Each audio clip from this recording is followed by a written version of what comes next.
It's time to sit back, relax, and listen to Change Your Attitude, Change Your Life. Change Your Attitude, Change Your Life will inspire, motivate, and empower you. Live your best life now. Listen, learn, think, and decide. Change your attitude, change your life. And now, here's your host, Joan Herman.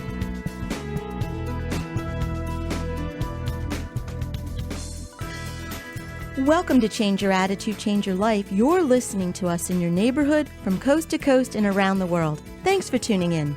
I'm Joan Herman, author, speaker, and your host. Change Your Attitude, Change Your Life has been bringing you interviews with some of the most inspirational and influential people in the world. It's our goal to educate and empower you so you can live your best life now.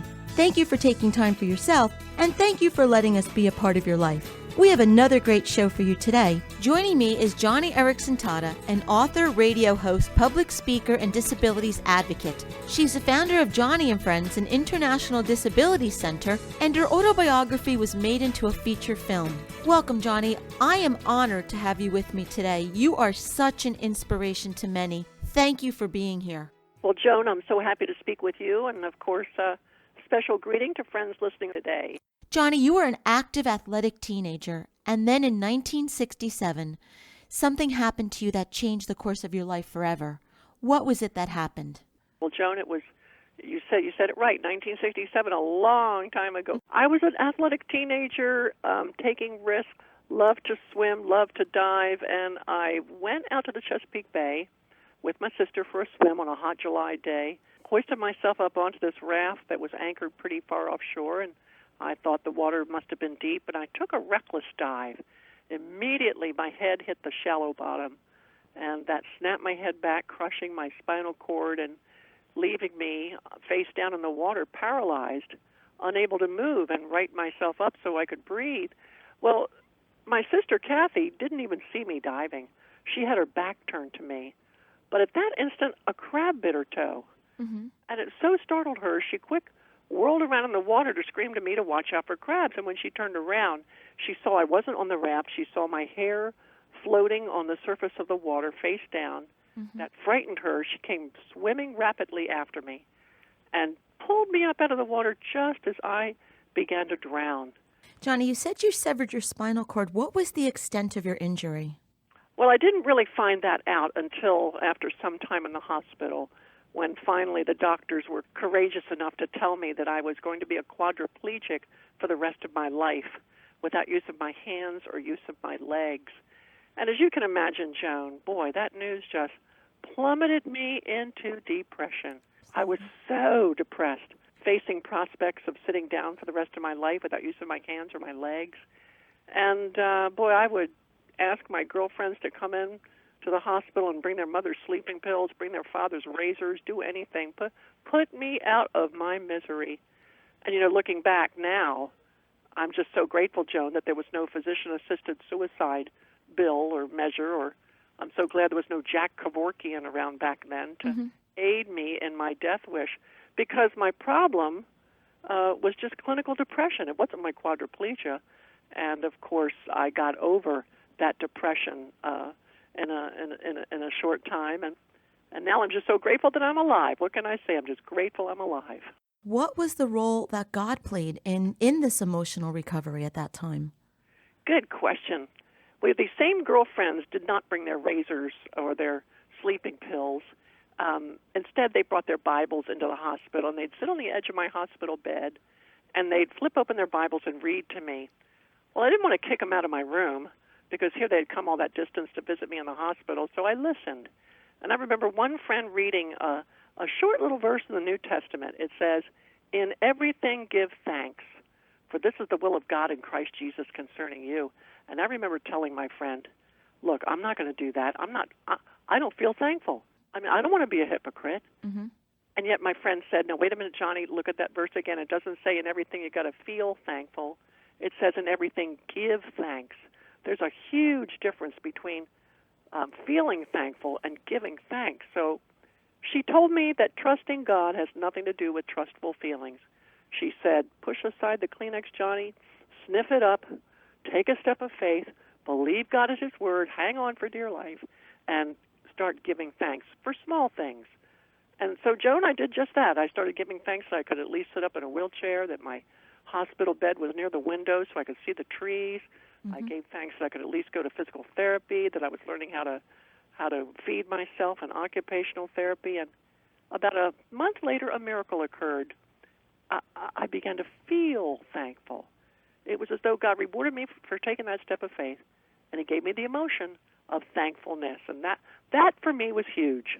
You know, and Joni, we're going to get to all the wonderful things that you've done in your life because of that transforming time when you were able to turn your anger and depression into wonderful things. But let me just touch upon something new has happened. You were diagnosed with breast cancer. And I have to tell you, when I read about that, I found myself wondering, how much does one person have to endure? How did you deal with this diagnosis, and what was your emotional state like at that point? I was diagnosed with breast cancer. I went through a mastectomy, finished chemotherapy. And, Joan, like you, I thought, Lord God, isn't this a little much? I mean, quadriplegia, chronic pain, cancer, chemotherapy, at which time I contracted pneumonia. This is just an awful lot to bear. It's an honest response and a very human response. But when I began taking my focus off what God was asking of me and started putting it on what God had already given me, it brightened my spirits. It lifted my heart. It just encouraged me in my attitude.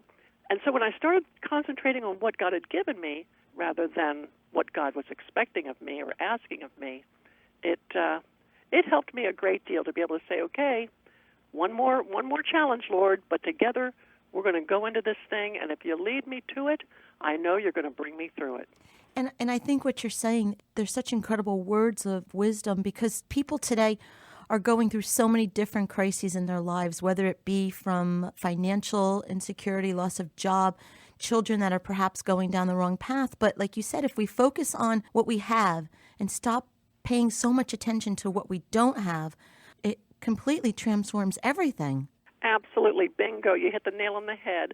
I think that is the key to real contentment. You know, people sometimes look at me, Joan, and they think I'm a strong woman. But I'm not. I wake up in the morning like everybody else, and I think to myself, Lord God, I don't have the strength. I'm so tired of this quadriplegia. I'm fearful about the future with this cancer. I have no energy for the day, no stamina. Lord God, I don't even have a smile. I don't have a smile for the girl who's going to come and give me a bed bath and get me dressed and sit me up in the wheelchair and get me going in the day. I don't even have a smile for her. God, please show up. Give me your strength, your energy, your stamina, and even give me your smile. And Joan, I'm not kidding. By 7:30 in the morning, when my girlfriend comes into the bedroom to get me up, I've got a smile for her. But it's not mine. It's been sent straight from heaven. And I think the best Christmas gift for this holiday season that I could be given is the reminder to go to God every morning needing Him desperately. I think that's the true secret to being content for any one of our listeners. Just to go to God every morning needing Him desperately. It's a secret to the inside story about contentment and joy. I read where you said once that we want to erase suffering out of the dictionary. We want to eradicate it, avoid it, give it ibuprofen, institutionalize it, divorce it, surgically exorcise it, do anything but live with it. And then to go on, in talking about God with suffering, you said that He lobs it like a hand grenade and blows to smithereens these notions we have about ourself and who we think we are. Blows it to smithereens until we are left raw, naked, and we have to let suffering do its work. Why do you believe that God uses suffering, and why do you feel that it's such an important part of our life? You know, I think God permits suffering because sometimes we have to be pushed into His arms. Our natural inclination is not to run to God every morning out of need. That's not our natural inclination. Our human inclination is to go our own way in pride and stubborn self-reliance. And so God permits suffering into our life to turn us around and head us down the road to the cross. And suffering, I often like to say, is like a sheepdog that snaps at our heels, driving us down the road to Calvary where otherwise we would not naturally go. I think it was Abraham Lincoln who said that often we are driven to God by the overwhelming conviction that we just ain't got nowhere else to go. And so I know that there must be some friends listening who are struggling, feeling discouraged, feeling slump-shouldered, feeling as though they've been abandoned, and the weight of their afflictions seems so heavy and hard. Don't let that make you bitter. Let it make you better by pushing you into the arms of God, where you'll find real hope, real help, and real healing. Why do you feel that it is so important that we keep our minds focused and avoid self-doubt and self-pity? Well, I think it's important to avoid self-pity because it's so destructive. It breeds discontent. It turns your thoughts inward. You become small and shriveled in your attitude. You become sour and peevish in the way you look at things. You become pessimistic. Who in the world wants to live like that? Self-pity breeds those things, and self-focus breeds those things. So break open the possibilities and realize that you have everything to live for. This life is so fleeting, so fast. It's here today, gone tomorrow. The Bible says, what is your life? You're like a wisp of smoke, a fading vapor, here today and gone the next. So as precious as our days are, let's not waste them in self-pity and self-focus, which only breeds that peevish inward pessimism. But be optimistic and see that God has a plan for your life that can influence others for the good. You can inspire and encourage your family, friends, neighbors as they look at the way you deal with your own problems. There's all kinds of possibilities on the horizon, but it ain't going to happen unless first we change from the self-pity and get our focus, and you'll be halfway there. Well, I'll tell you, Joni, God certainly had a plan for you. And it reminds me of a quote from Mother Teresa when she said, God never gives us more than we can handle. I just wish he didn't trust me so much. I like that. I'll remember that. But, Joni, tell us about your wonderful work with Joni and Friends. Well, Joan, I have been blessed so much. God has given me so many opportunities. I have a great mission in the work of Joni and Friends. And in fact, if any friends listening want to find out more about what I do, they can go to Joni, Joni, joniandfriends.org and find out all about it. Joan, we take wheelchairs to needy disabled people around the world. We hold retreats for families affected by disability. My whole goal, Joan, is to pass on the blessings to others. People sometimes look at me and say, well, Joni, you're different. You've been so blessed. You have so many opportunities. God has given you so much. And my attitude is, you're right. And you know what? I'm going to pass it on. I'm not going to hoard it to myself. I'm going to pass on the opportunities. I'm going to pass on the blessings. I'm going to give other people the same chance that I once had. And so that's my goal at Joni and Friends, not to hoard the blessings or keep them to myself, but simply pass them on to thousands of other families affected by disability around the world. And I invite our listeners to join me in this marvelous effort. We're always looking for volunteers. And I have to say, I absolutely love when you said that we should all pass on the blessings, not hoard them. And if everyone did that, just imagine what the world would be like today. Oh, absolutely. You know, it's an old Abrahamic blessing. God told Abraham, I'm going to bless you so that you will be a blessing to the nations. And there you have it. Thousands of years ago, God gave blessings to Abraham so that he might be a blessing to the nations. And each of us, in our own small way, whether just in our home or neighborhood or in our communities or across the nation or around the world, we are supposed to pass on the blessings that God has given us to others. And they, in turn, will pass on the blessings. And what do you know? The world just may change with that kind of attitude. And it's such a simple thing to do. Absolutely. Takes no effort. Just look in your life, count your blessings, look at all the things for which you can be thankful, for which you can say, yeah, God, I'm grateful for that. And then pass it on to somebody else. Let somebody else learn about that insight that has sustained you. Or if you've been blessed financially, share your bounty with someone else in need. And just let others around you be encouraged by your abundance, and then watch them pass on your blessings. And boy, will that give you joy. Joni, very quickly, before we're out of time, do you have any advice to people who are going through their own personal sufferings today that they can hang on to and help them get through it? Well, I would say it's okay to cry. It's okay to grieve. It's okay even to be depressed if you have to. It's okay to suffer the pain of a loss of a loved one or the loss of your body that worked. But there has to come a time where you push past the box of Kleenex and never suffer alone. Find some spiritual community. Find a good church in your area. Joni, thank you so much for spending time with us today. You are such an inspiration, and I am so happy to have had the opportunity to meet you. If our listeners would like more information, you can visit her website, joniandfriends.org. That's JONI and friends.org. Well, June, thank you, and a special thanks to all our friends listening today. We'll be right back.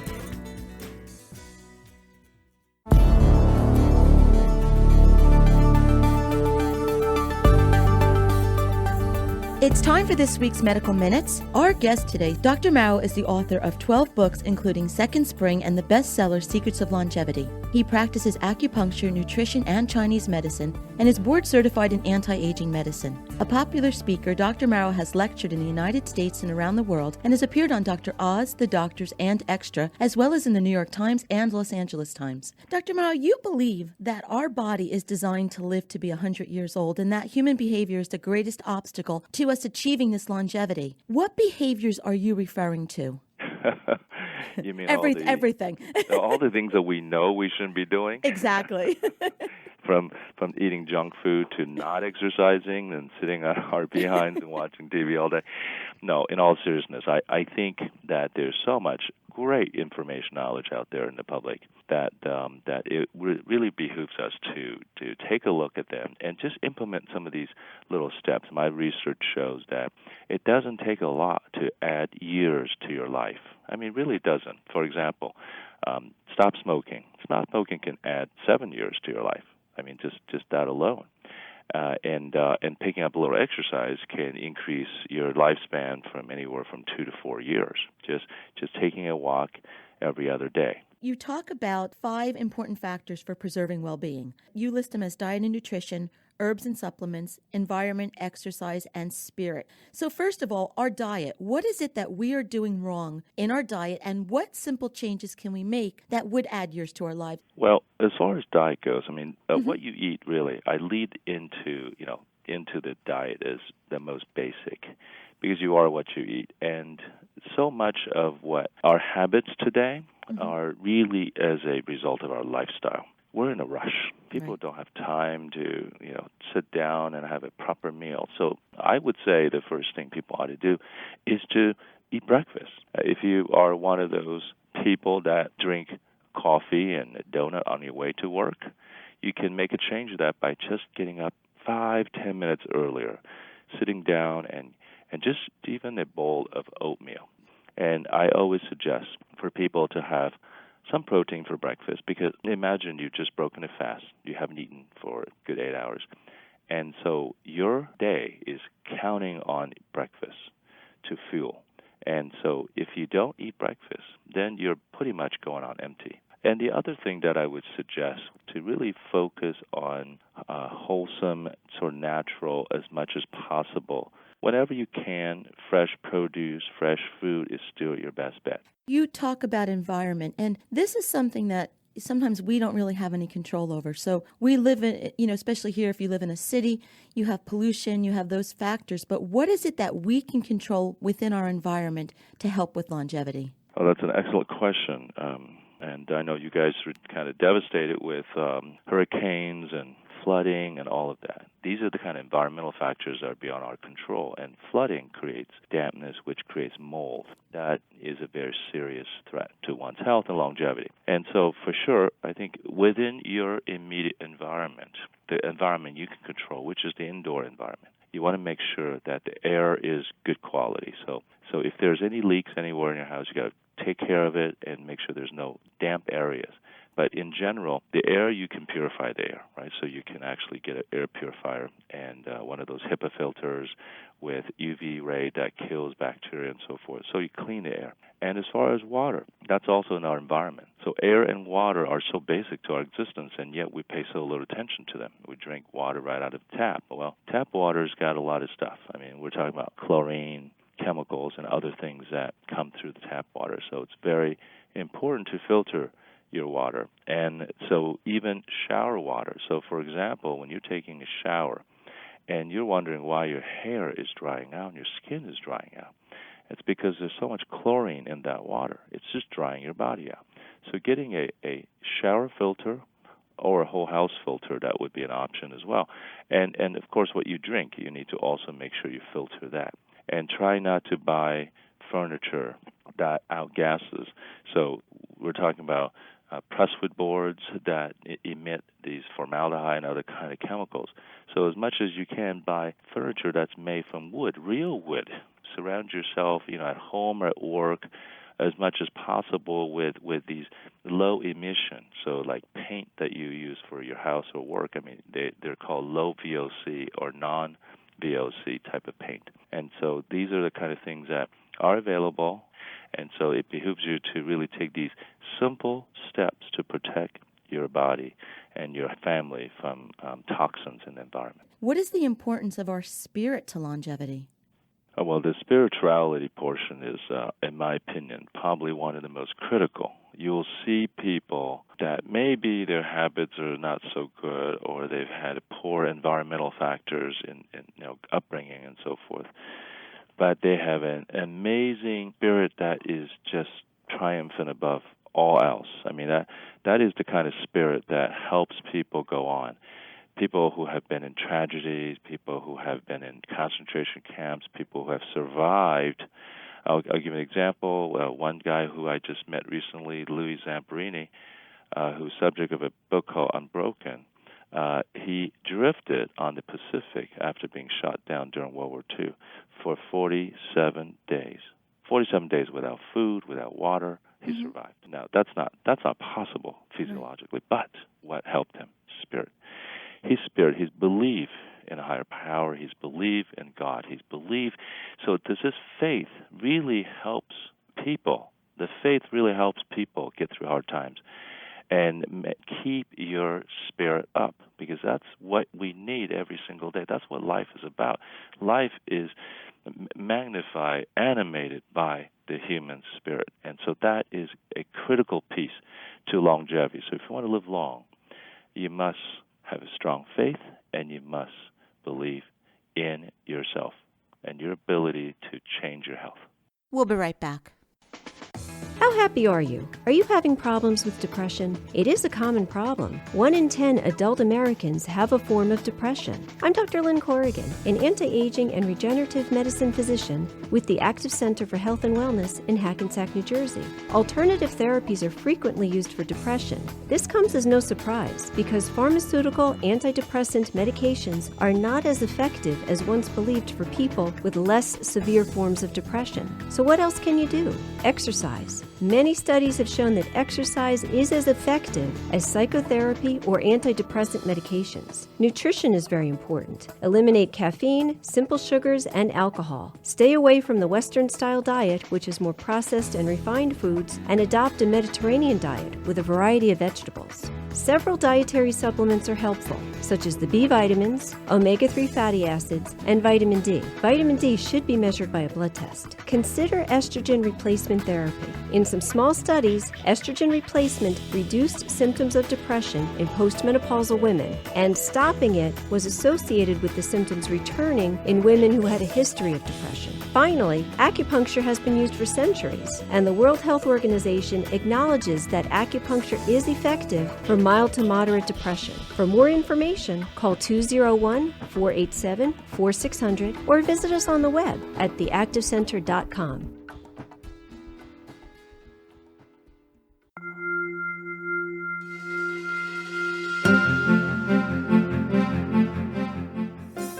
We all want to live a happy, productive life, but sometimes we just need a little help. Our Coach on Call experts provide strategies to help you live your best life now. Joining me today is Karen Chow, a leadership expert, author, and speaker. Welcome, Karen. Thanks for joining us today. Oh, thank you for having me, Joan. I always love being on these calls. Thank you so much. Karen, every now and then, people need a breakthrough in their life. They need some kind of a change. Why coaching? Why not therapy? It's a good question, Joan, and there's a fine line between coaching and therapy. I believe if there's something really wrong with them, then that thought in and of itself, it's reason enough for them to seek out the services of a therapist. So if they're facing an issue that's been with them for a long time, therapy's the answer. On the other hand, if they're doing great and all of a sudden they can't figure something out, coaching could be the answer. And a good coach's first priority in the evaluation process would be to determine where they are in the process of achievement, if we're talking about achieving success being their goal, and to ensure that they always have the client's best interest at heart. Most coaches are not equipped to treat clients with clinical issues. So seek a coach if you have a healthy outlook about things in general and are experiencing a temporary roadblock. Are there times when the line between coaching and therapy becomes blurred? Oh, absolutely. I mean, that's why the evaluation is such an important ingredient and a precursor to the coaching process. I personally don't accept clients when the line is blurred. If I don't have clarity about where they are and how I can help them get clear, I will refer them to somebody else. I think every coach has a responsibility to do that, and every coach has their own identifiers when it comes to determining if they have a potential client in front of them, but sometimes you do get it wrong. For me, an obvious sign when a small hurdle escalates into a giant mountain, that's an obvious sign.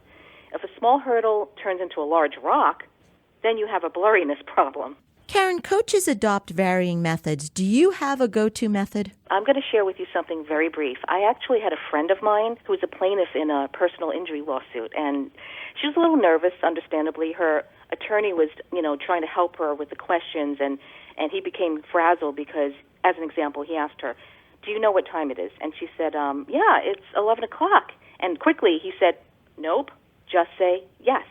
So, to help her stay calm, I suggested she modeled the demeanor of a character she admires in television. So she chose the character, the female lawyer on The Good Wife. She's very succinct and brief and to the point. Long story short, halfway through it, she found herself getting nervous, and she says, "Oh, what did Karen teach me? All right, that's right. I'm going to inhabit the character and what she would say."